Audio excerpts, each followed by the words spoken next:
the silken voice himself, Mr. Nigel Havers, doing my jingles. Oh, I bow down, Nige. I know him as Nige. You know him as Mr. Havers. Jan, Rach. Yeah. Yes, Mr. Havers, you, Mr. but Havers. Nige for me. We're like that.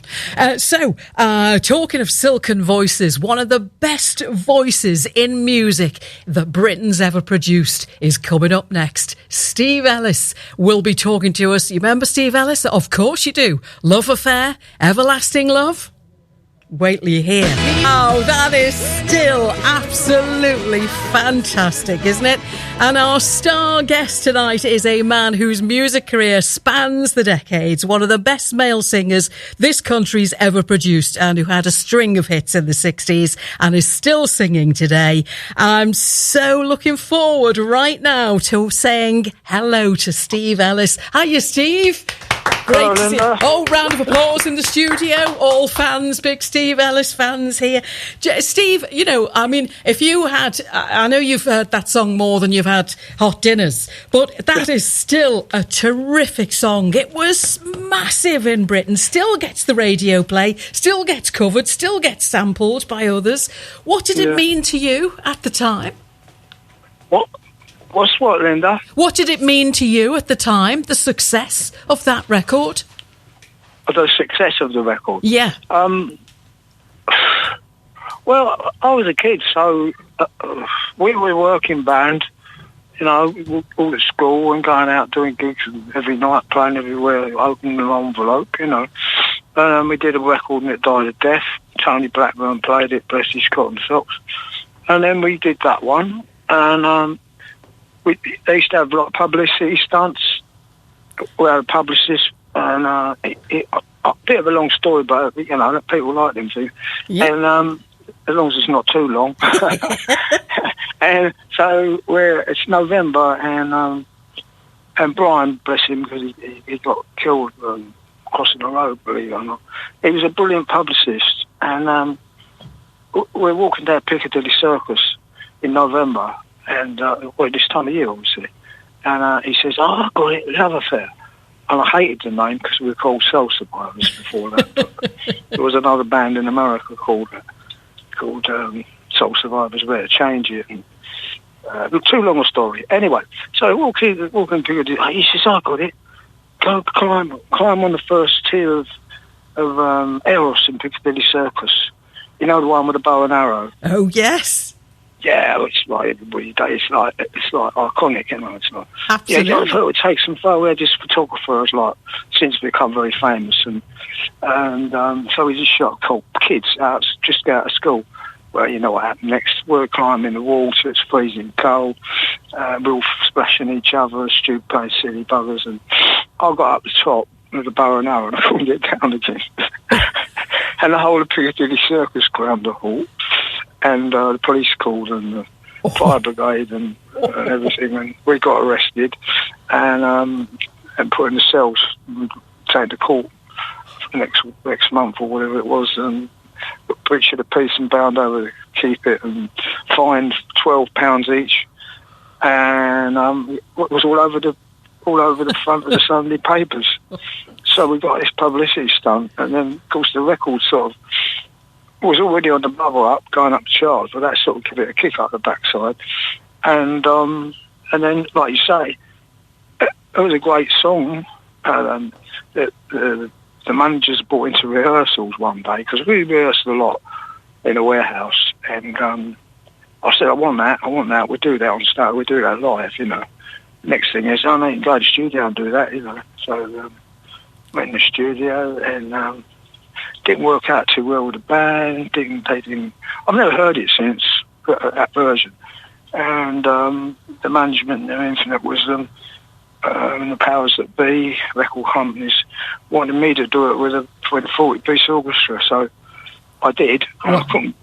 I'm sorry about this. I've got a mad Yorkshire Terrier sitting on my Dixie, be quiet. I'm being famous. Be quiet.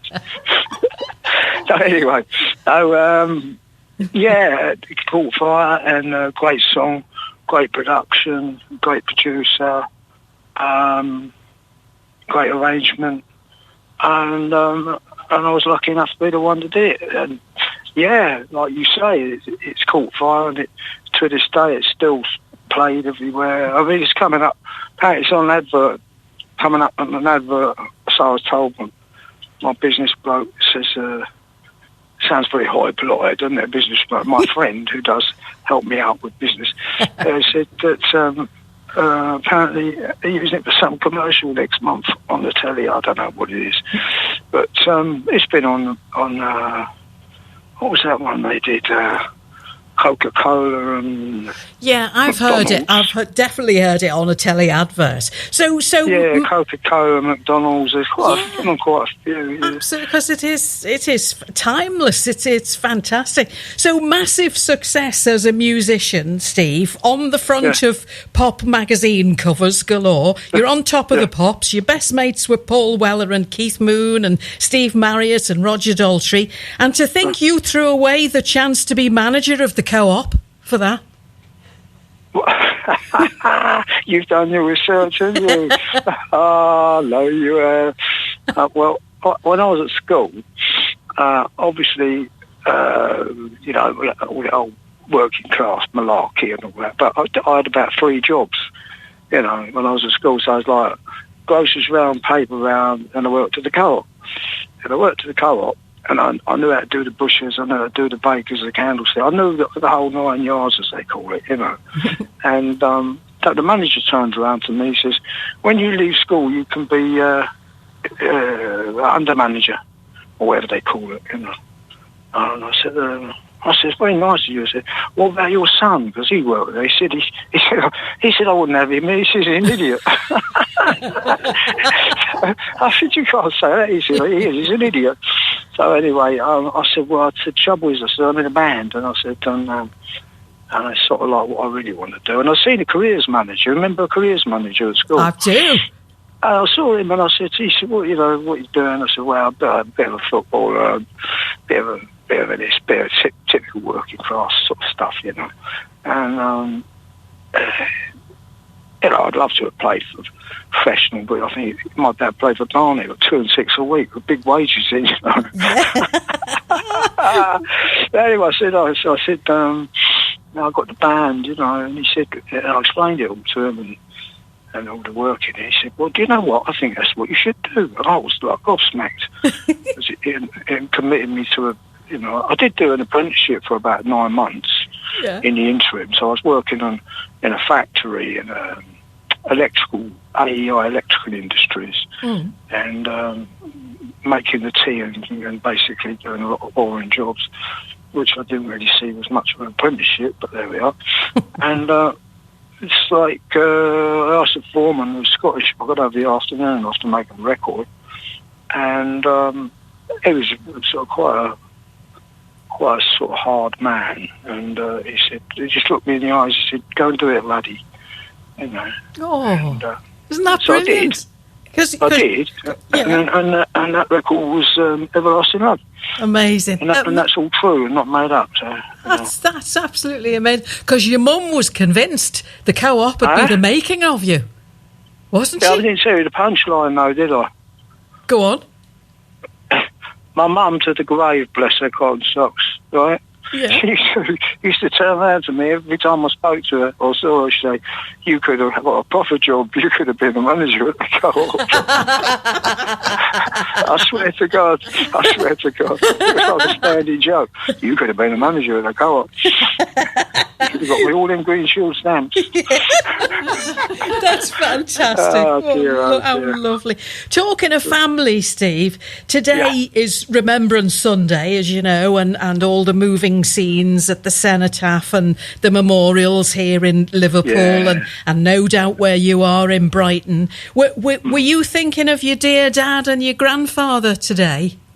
Well, yeah, I did. I mean, my dad was in the Air Force and ground crew, servicing Spitfires, Hurricanes and Lancasters.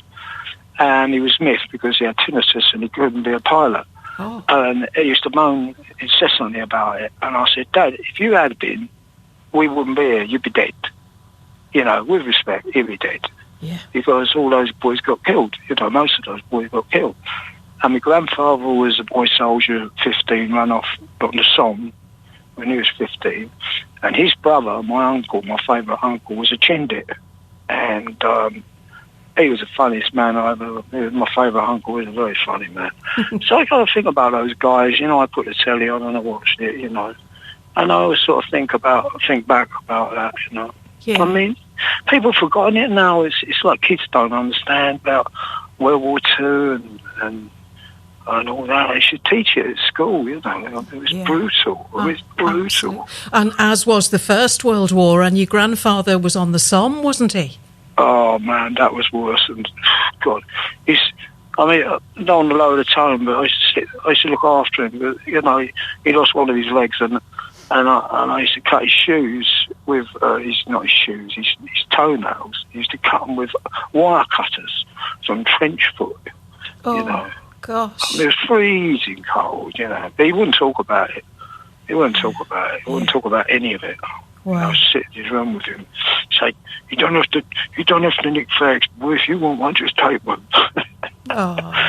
It was great. What a generation they were! Amazing. Yeah, they were. I never complained. We've had it cushy, most of us ever since. Well, after the Second World War, of course, things begin to change in the 50s and 60s. As you know, here in Liverpool, there were 4 schoolboys taking their influence from Buddy Holly and Elvis and went on to shake the world. What were they called?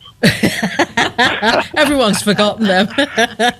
And there you were, at the time, because you're like 2 decades younger than because you were only a mid-teenager when all this kicked off for you. So you're 2 decades late, Was kind of about, I suppose, about just 16, coming on 17. Yeah. Drummer was 15. The rest of us were about 17, kind of 17, yeah. And we're mixing with all these people and playing with them, concerts, gigs all over the place. Like we were soul boys, we were a soul band, and I ended up on stage with like Percy Sledge and Eddie Floyd. Wow. And people of Martha Reeves, bless her, she's lovely. People that are like, iconic, people forget, kids wouldn't know where they were, but, like Martha Reeves, all the great Tamla Motown records, and she's lovely, I'm talking to her, what about this Martha, what about, she come to some gig I did, and she comes over, or used to come over, and she's a sweetheart, Wow. It just like blew your mind, to be standing talking to you name it, some of the pops, they weren't all nice people, I'll be honest with you. There's some sort of pop side there, famous, but it was like some smashing. I mean, Andy Gibb, was it Andy Gibb, the singer, the big tall guy, lost all his brothers, poor man. Yeah, Barry Gibb, Barry, what a lovely guy, what a lovely guy. Stevie standing next to Stevie Wonder, Stevie's obviously blind, and bass player's playing a riff, and he's going, "Come on, play that riff again. I want to sing that. I want to sing that." And there's things you couldn't make up, and you couldn't buy them if you were. There's not enough money in the world could buy some memories that I've got of those times. Those days were so. It was coming out, I've often said it, coming out of the black and white sort of period. Like you say yourself, post-war and all the rest of it, and also I was a mod, I still am, I suppose, really, people say. But I mean, it's coming out of that sort of dark periods, and all of a sudden, sort of Motown come along and soul music, and I was in not a gang per se, but a gang. We grew up together, play football every night and all that sort of stuff, and get up to mischief. And we just loved, we absolutely loved sort of R&B and soul and everything else. We'd sit around somebody's house and play it. My mate was a bit older than me. He worked for, I think it was Advision, and he used to master Who records and Jimi Hendrix. Wow. And people like that. Still pals with him, still speaks to me, writes books and stuff. A lovely guy. And he used to come around with, dubs, and he'd say to me, Sue Records, or one of the exclusive sort of that record label. It was a bit obscure, you know. And he'd go, you should do that. You should do that number. You should do that number. Why don't you try them? So he'd sort of feed me sort of tracks for the band to do, and you know, just there was a lot of bands around doing the circuits then, and it was all like of the same cut, if you like, of doing sort of soul covers. I mean, you think back to, for example, heavy hit The Who. Yeah. If you think back to The Who, in the first Who album, there's like 2 or 3 soul numbers on there, like Please Please, James Brown, you know, even the Beatles, you know, the first, I think there's 3 or 4 Beatles numbers that are all copies of, or cover versions of like, was it Money? Money don't get anything, it's true. I think that was one of them. I can't remember his name, the guy. Barrett Strong. Yeah, Barrett Strong. And a few other numbers they did. And we didn't know who the originals were, but we liked the Beatles versions. We thought, oh, that's good, you know. And then later on you find out where they got it from. Yeah. So a lot of those bands, like you said earlier, are 5, 6, 7 years older than us, are snatching all these tracks from America and cover versions of them. And you hear them on the telly and you think, oh, I like that. And then you find out later years that it was a cover of something else. There's some other band, an American black R&B or soul band sort of thing. Predominantly, you know. So anyway, I'm shutting up now. You can speak if you want. Not at all. It's fascinating to go back to that time. It really is. Yeah. And of course, you know, all those early TV influential shows, you know, the 6-5 special, Thank You Lucky Stars, you know, all of that is all influencing you. And then, so coming forward a few years, you leave Love Affair, which was a big enough step as itself, but you left the music business for a while and you went to work on the docks at Shoreham. Well, yeah, there was a reason for that. I'd been in a series. I'd come out of Love Affair. I come out of Love Affair because I couldn't hear what I was singing, basically. And it was just. I mean, I dread to say it was Beatlemania. Yeah. You could not hear a thing. No. You couldn't go anywhere. You couldn't do anything. And I was like, I don't want this. I want to sing, you know. So I got a band together with my mate Zoo, who passed away this year, and I just did a different direction completely, and we did the college circuit in England and played Europe, and it was a bit of a head turn for people because they're all shouting at everlasting love. And I wasn't doing it, and then I thought, I don't know, I should be doing this maybe. So I did that, and then what did I do after that? I've been in about 4 bands. I'm just trying to think what I did. So anyway, come the end of that, I had a bit of an altercation at a record label. Found out we were a tax dodge, basically. Bit complex. Anyway, I'll shut up. And no, I remember I had a band called Be Quiet, actually. I had a record company managed by the infamous Don Arden, who managed the Small Faces and The Move and all those guys. And he was, you know, everybody was like calling him a gangster. He wasn't a gangster, you know, he wasn't a gangster. Plastic gangster, maybe. But I got a 3.5 month tour of America with the boys, the band. And I said to him, "Can you pay my tax bill? Because I got to pay the tax before I go away. Otherwise I'm in trouble." Well, when I was away, he didn't pay it. So I come back and I got served up with, what do you call it, bankrupt. Oh, blimey. Yeah, I know. So anyway, I thought, well, I've got to do something. Plus I wanted to get fit. So my neighbour says to me, why don't you do something different? And I said, like what? He said, why don't you work on the docks, get yourself sorted fit? My problem was a charge hand. And because I lived down by the sea, you know, I thought, I fancy that, actually. It's a no-brainer. Sunshine. I got fit as a fiddle. It was like bloody Bruce Lee. And then some idiot on a beautiful summer's day he told me to get up on a rider truck, and you know the crossbar on a rider truck forklift. There's a crossbar that comes down, doesn't it? Yeah. I had my feet poking out, and the blades come down and chopped my feet in half. That was 8 years out. That's put me out of the game for quite a long time. Incredible. I mean, that's a short version, I know, of a long story. But 8 years it took you to fight back, to learn to walk again. It's amazing. Well, the walking, thanks, but the walking bit was a mate of mine says I don't believe in giving up. A lot of mates are all this cut from the same cloth, march or die, no surrender, just get on with it, don't moan about it because nobody's going to listen. So one of my pals says, why don't you come down training? I said you don't laugh, and he said, no, he said, we do Wing Chun. Wing Chun's ironically is what Bruce Lee did. So not the kicks, couldn't do the kicks, I couldn't even stand up straight. But he used to do the hand stuff called Wing Chun.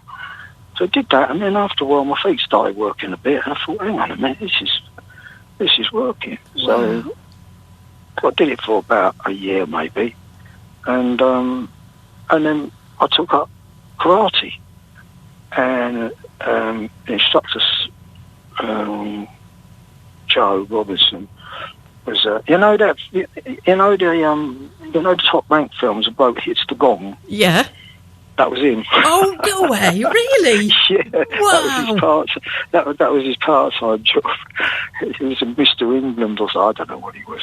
But anyways, he was a nice fella. He said, you're no special treatment. If you fall over, you get up again. I said, yeah, I'd like to do that. Yeah. So I did that for about 10 years. And then my pal that I worked with on the docks, I made pals with quite a few guys on the dock, says to me, he said, about time they made some music. And I thought, actually, do you know what, he's right. So I got a band together, went back on the road for 10 years, and played just about anywhere, all over the country, Scotland, England, Ireland, Wales, Europe. We played everywhere, and it was great. It was great. It was just back to basics. One van, one driver, ex-Hell's Angel, and funny as hell. He was the funniest guy I ever known. Sadly lost him. Oh. And then did I've done quite a lot of albums, or a box set out a couple of years ago. Absolutely, to great success. And then that brings us to your collaboration with Paul Weller. And I want to play for our listeners now this fantastic version of Jerry Marsden's song, Don't Let the Sun Catch You Crying. Oh, bless. I love Jerry. I toured with Jerry a couple of times. Yeah. He's a bit of a character, and I was inside stage watching him one night. Yeah, don't do it every night, Sometimes you walk past the stage, backstage, everybody sort of thinks you're sitting up in the room where, I don't know, but a lot of us sort of stand there watching some band some night, or whatever it might be. I was watching Jerry, and he did that, and I don't know why, I thought, I'd love to do a slow version of that. And I told Jerry. He said, yeah, no problem. And sent it to him, and he loved it, and Maureen, his wife, loved it. And that was good enough, for me. It's a beauty, and produced by one of your best mates, Paul Weller. Let's have a listen to it now. This is Steve Ellis's version. Do you want me to go? No, oh gosh, no. Don't you go anywhere. No, give the dog a bone and stay there. All right. I'll make a cup of tea. Yeah, make a cup of char. Oh, my word. Steve Ellis's version of Don't Let the Sun Catch You Crying. Everybody in the studio loved that. It was fabulous. Wasn't Absolutely that fabulous. That was something else. Steve, congratulations. That is just magnificent. Yeah, wonderful voice. Hello? Can you hear me, Steve? Yeah, faded out a little bit. Yeah, we've just finished listening to Don't Let the Sun Catch You Crying. Everybody in the studio absolutely raved over it. I hadn't heard it before. Tell them go and buy it. I need the money. great. We'll send it down to you in a postal order. It's absolutely fabulous. I mean, so this friendship with Paul Weller, Paul Weller cites you as an influence on him. How does it feel to hear someone like Paul Weller say that? Well, I've never heard him say it. Yeah. No, me and Paul have been pals since Style Council. Because Jan was 10 years, I suppose, sort of a generation before me. For like a lot of my mates are sort of the same age, so they're sort of like older than me, like 55, something like 60, something like that. I don't know. And they were raving about the Jam at the time. I just found the Jam, and I did like a couple, 3 or 4 of the singles I really liked. But if I said, "Oh, the Jam was great," I'd be false talk. I didn't really know much about the Jam, but I liked the Style Council, and we got pals when we had the Style Council, and I don't know, we just sort of hit it off as mates, as people. And because I think, like me, it's all about the music with him. I mean, he's like a machine. Yeah. I mean, he's like a machine. There's nothing he don't know about music, and I think that's great. He's not into all the old nonsense. He couldn't give a monkey's about fame and all that rubbish. He even got a guitar with "I Am Nobody" on it. He's just into his music, and people got him all wrong. He was a bit of an angry man when he was young, weren't we all? But he's sort of, I can't speak high enough. I was talking to him the other day, where are we? Sunday, beginning of the week. He phoned me up. He's going to Spain for a week. He's not gigging this year. He said, I'm on a break. But he's worked so hard, through the years, some of the albums. His newest album is a cover version album, but they're not known cover versions as such. They're obscure. I know a few of them. I'd be lying if I said I know all of them. He did a great cover of Richie Havens' track to start the album, and it's a really tidy album, but it's nothing like his usual stuff. And that's what I like about him. He just does what he wants. Yeah. He just thinks music's music, and if you get drawn in one direction, you just think, I'll do that. And you haven't got a record company pressurising you. We need a hit or whatever, like it used to be. Now it's just like a machine. To me, it's just like, I'll be truthful, I don't hear any music anymore. I don't hear any tunes anymore. I don't bother. I know what you mean.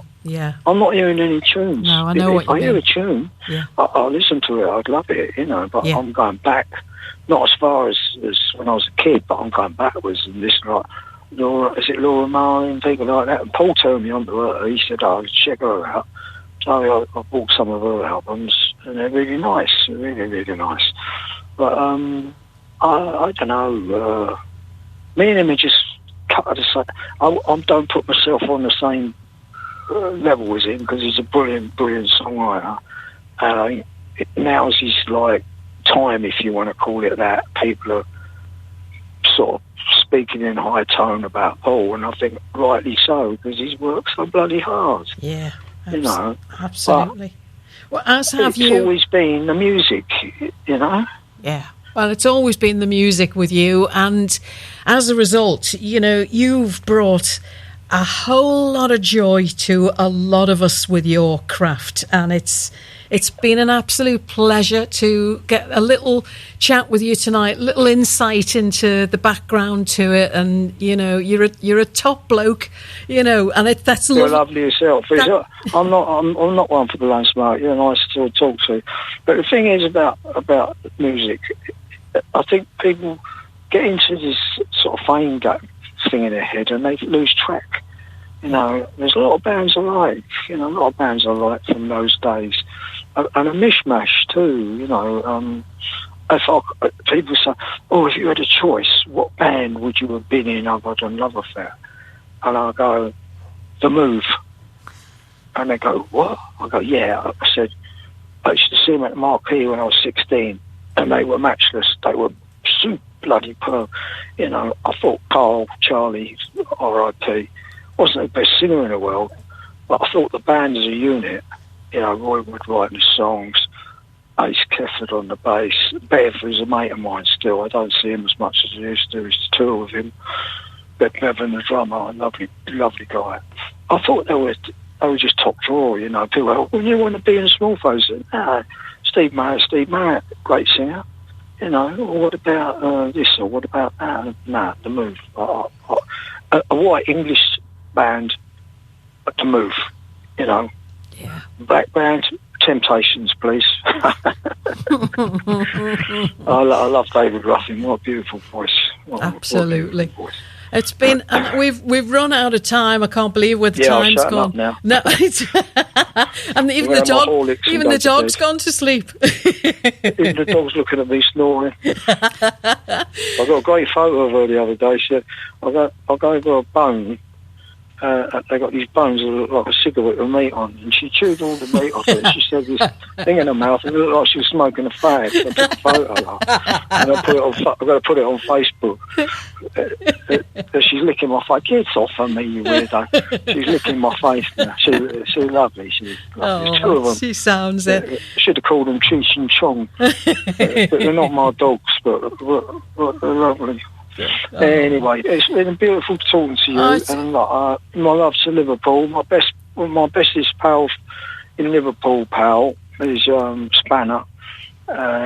He's a lovely guy. He was at Hillsborough. Hillsborough Mounted Police. Yeah. He told me all about it. Terrible. Yeah, absolutely. But Spanner's a sweetheart. He's a lovely guy. We've got some good mates in Liverpool. We've got some good people. I love to play Philharmonic. Is it the Philharmonic? Oh, gosh. We'd love that. Absolutely. Let's get on, man.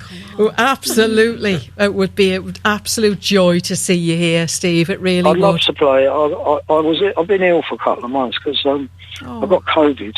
I'll just say this and I'll let you go. I got COVID and I got this bloody interstitial thing called interstitial lung disease. Oh. And it's quite brutal.